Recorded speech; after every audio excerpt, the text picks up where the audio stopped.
I loved the Ninja Turtles. It was like the first thing I was ever a fan of. Like I remember being 4 years old and wanting all of the toys, and I remember those toys and how much love was put into their designs and the props and the package art, and everything about it was like funny and weird and told a story, uh, and I loved it. So it's like I have such nostalgia for it. And then I love Seth and Evan's work. I love their films. It's so funny. I love coming of age stories. I love high school movies. It was a lot of, when I heard that they were looking for a director for it, I was like, that sounds like a dream project. I would kill to do that. Donatello has the youngest sounding voice of the four turtles, which people are very quick to point out online and after screenings, and is my favorite thing about him. It's because he's also kind of savage, kind of brutal, like should we just maybe let this person die? I don't know. Let's think about this logically. And like that with that voice is very funny. Loves K-pop, loves anime. Has a really high opinion of himself that is totally unearned, and just makes me love him more. Raphael. He's got anger issues. Should probably be in therapy. He's working through it. He's really sensitive. He doesn't like people knowing that, but I think like we wanted him to feel not just like arrogant and like sure of himself. We wanted him to be more like brooding, and he was just born bigger and stronger than the other turtles, and he carries that baggage with him, and he embraces it in some ways, but I think he also he's like very self-aware, and it causes him a lot of unease. Michelangelo is the funny one. He's he's a force of positivity for the group. He's like the morale police, keeps everybody trying to think positive and have a good attitude, and everybody hates him for it. Leo is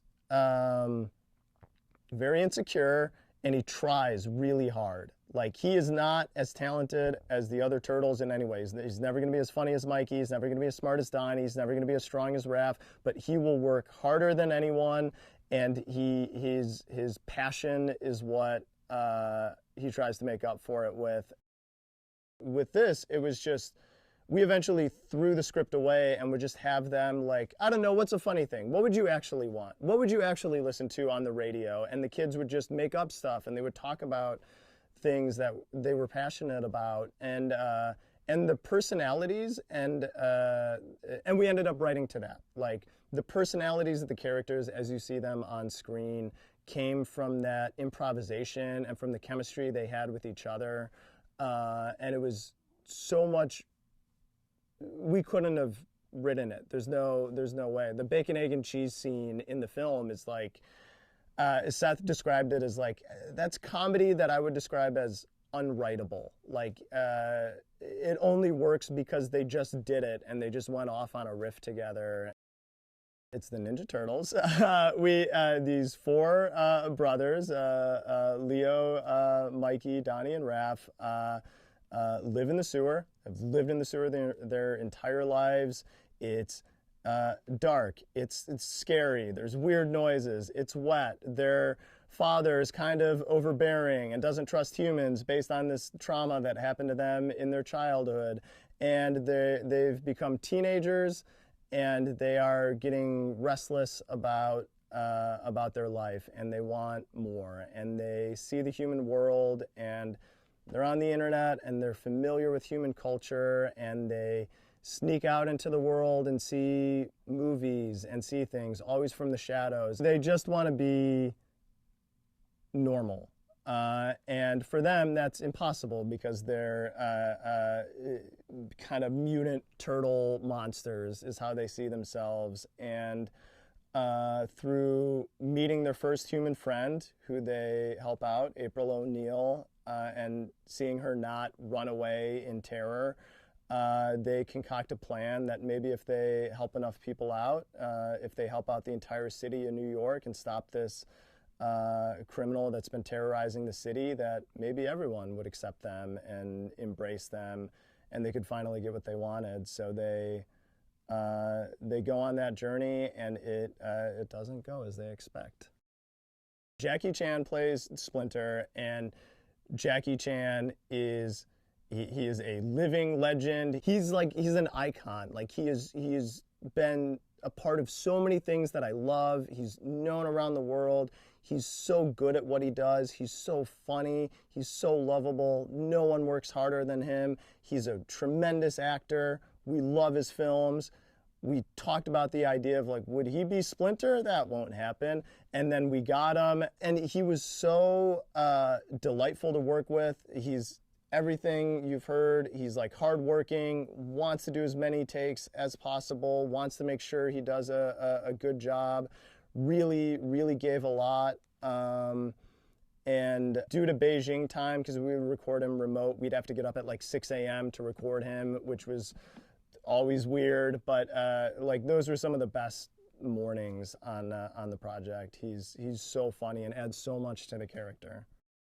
It's one of the most like essential teenage emotions and feelings and desires. It's this like desire to belong, to fit in, to be accepted, to be seen for who you are and known for that and loved for that. And it's really confusing as a teenager to navigate other people's emotions and feelings and the things they say and to understand just how you fit into the world. And it's like, that became like, we're like, that feels like the most logical want and emotional hook for these teenage characters and their friend April. And then it kind of just became a thing that kind of worked for everyone. Like Splinter is kind of lonely. It masquerades as hatred and contempt for humans, but you know, he wanted to be accepted. He wants to find a place in the world. He's a rat. He's one of the most hated things on earth. We were like, Ice Cube would be amazing. He's so funny. He's such a good actor. He created gangster rap. He's like,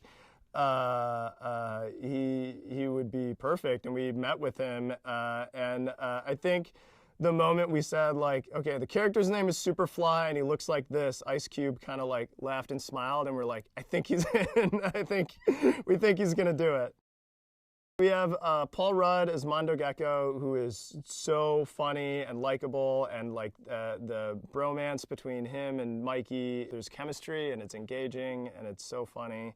Natasha Dimitriou as Wingnut, Rose Byrne as Leatherhead, Seth Rogen, obviously, and John Cena as Bebop and Rocksteady. Post Malone as Ray Fillet, who he was the nicest man, and it was such a fun record. Hannibal Buress as Genghis Frog, which is also very funny. Maya Rudolph as Cynthia Outram, the other villain, the real villain in the story. Giancarlo Esposito as Baxter Stockman. It's a comedy. It's so fun to enjoy in a room filled with people and to just laugh in a crowd. And we put so much work into the visuals, into the artwork. It really looks its best on a big screen, and I wouldn't want to miss the opportunity to see it play big.